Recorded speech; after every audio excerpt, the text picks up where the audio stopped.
Welcome to this video where you'll learn the facts about how to prevent getting killed all the time. If you have some situations where you die over and over again while feeling you can't do a thing about it, this video will help you to prevent those situations. Also, if you want to give your friends or allies tips to stop feeding, I think this video will be really valuable to you. Let's go over the 5 main points that really help you to stay alive during the match. So the first thing what I see way too often is when players are really predictable. If you play this game, you want to be as unpredictable as possible, which leads you to getting killed way less often. Let me explain how this works. So this starts with the way you walk. You can walk on just a straight line, which brings you from point A to B on the fastest way. This often has the preference, because you want to be fast at your destination, right? Yes and no. Of course, when you just respawn and want to return to your lane, this is really the way to go, so you return as soon as possible to farm again. But in situations where you face an enemy, it might not be the best idea to walk in such a way, especially against enemies who have to aim their skills. So heroes like Gusion, Franco, Beatrix and Valor have to aim their attacks to be successful. If they are experienced, you can bet they don't attack where you are, but predict where you will be before launching an attack. So if you walk in a straight line, it's so much easier for them to hit you. That's why you need to walk in an unpredictable way to minimize the chance of getting hit by the enemy. Like you see in this situation, Franco is trying to grab me with his hook, but he misses because I don't walk in a straight line, and therefore his hook is more a gamble than a well-calculated shot. Also, if you walk away from heroes who have such an attack, don't walk backwards, but rather left or right, because their attack goes from one point to another in a line form. The only thing you accomplish when walking backwards is being hit a bit later. You want to walk sideways until the enemy uses his skill to hit you. Then you're safe and can choose to walk in a straight line to retreat on the fastest way possible. I hope this makes some kind of sense to you, and you now can do a better job dodging the attacks of the enemy. So the next thing you probably already heard dozens of times is paying attention to your minimap. I think I can make a whole video about this subject, but let me just go over the most important things right now. Unfortunately, there are just so many players who don't pay any or way too less attention to their minimap, which really gets you killed easily. Your main screen only shows a bit of the total map, while the minimap shows it all. By not checking your minimap, you minimize your sight to only like this little part of the total map. Please just check at least every 5 seconds your minimap, and this is really the bare minimum. You want to try to know where all enemies are, so you can determine if it's safe to push or should be more careful. Not only will this prevent you from getting killed all the time, it also shows you opportunities to make a kill or destroy the turret. Use this part of your screen to move your camera through the map. By doing this, you can hear if the enemy is killing a certain monster, so keep your ears open.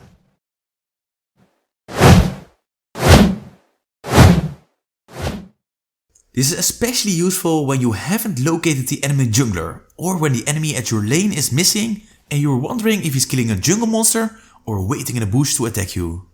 Believe me, this little trick saved me so many times. Also be careful before walking inside a push lane if you don't know where all enemies are located. To isolate yourself so far behind your allies or a turret is a great recipe to get ganked by one or multiple enemies. And believe me, you won't survive. I really can't say it enough. Just watch your minimap often, analyze where the enemies are or might be, and then make a choice. This simple trick makes you a way better Mobile Legends player, so start utilizing the minimap. Then the third subject I want to go over is all about adjusting.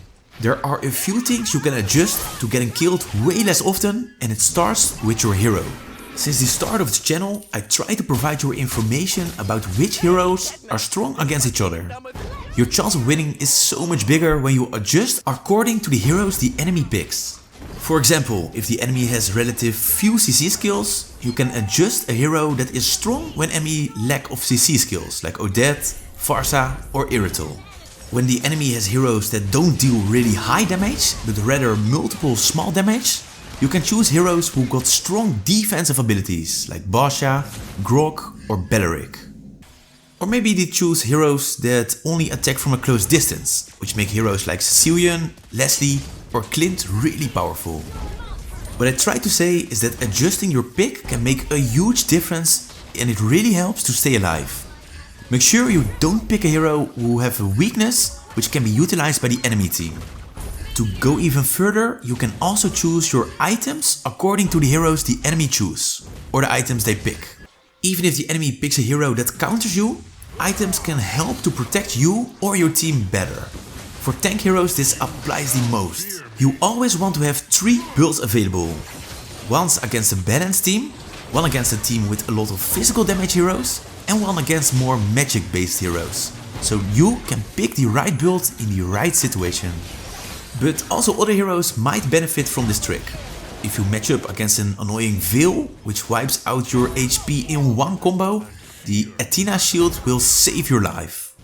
I personally love to use blade armor at certain heroes, when matching up against at least 3 heroes who mainly deal damage with their basic attack.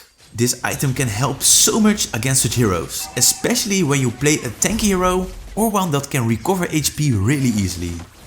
The bottom line is, you need to base your choices on the playstyle of the enemy. Keep your eyes open and adjust accordingly. So another important aspect are the bushes, which are great places for an enemy to hide and launch a surprise attack. That's why you want to monitor them as good as possible. While not every hero can fulfill this task as well as other heroes, you want to understand how to act on a certain hero regarding the bushes. Some heroes have skills, which provide vision of the bush. Heroes like Nana, Popo and Koopa, Selena and Kagura can use their skills to check if the enemy are inside the bush without having to walk into it. If you play such a hero, make sure you gain vision of a bush, especially when enemies are missing and you want to go through the bush. This little trick helps you prevent getting killed, especially against high burst damage heroes. Then we have heroes with skills which can be cast on the bush to check if the enemy are inside of it. A few examples are heroes like Eve, Layla, Veil and Moskov, who can use a skill to check if the bush is safe or not. Those heroes should be a bit more careful than the ones we went over before, but are capable of checking the bush. Then we also have heroes who can't check the bush with skills and forced to walk into them. A few of such heroes are Mia, Estes, Veil, Chang'e and Leomord. When you play such heroes, you'll do best to avoid the bushes as much as possible, especially when you play a squishy hero or have no escape skill. Try to farm on a safe way while keeping some distance of the bush to retreat to safety when needed. To help such heroes move safe through the map, we have tank heroes who have an important job to gain vision. A tank should not only protect the carry, but also walk in front and check the bushes for hiding enemies. This way your team is way better protected, so fulfill this job as efficiently as possible. Bushes can mean danger, but knowing how to react on a certain hero really helps to manage the risk. So the very last thing, which might be the most important one, is positioning. Positioning also applies to the other 4 subjects we went over, but I want to go a bit deeper to help you stay at the right spot at the right time. So it starts with positioning on your lane. Like I explained earlier on, the bushes might form a danger, especially when enemies are missing. That's why you want to be in a position where you can return to your turret when being ganked. If you play at the bottom line, the bush is close to your lane and is the perfect bush to get ganked. That's why you want to choose a hero that has some escape skill, high defense or flicker. If you don't have any of them, you need to position yourself as far away from the bush as possible. At the mid lane there are 2 bushes, which is double as dangerous. Mage heroes are not known as the best escapers, so try not to push during the first minutes. There's just a really high chance the jungler, top or bottom lane has a visit at the mid lane, and when you're attacking the turret, it's an easy kill for them. That's why you want to clear the minions really fast and gank another lane when possible. At the top lane you have the bush quite far away. This means things like high HP and escape skill or flicker are a bit less important. At this lane it's easier to push, so you can take a bit of calculated risk to get the turret down, but remember to keep your eyes on the minimap. Then we have positioning in a team fight, and maybe the hardest role regarding positioning is that one of the marksmen.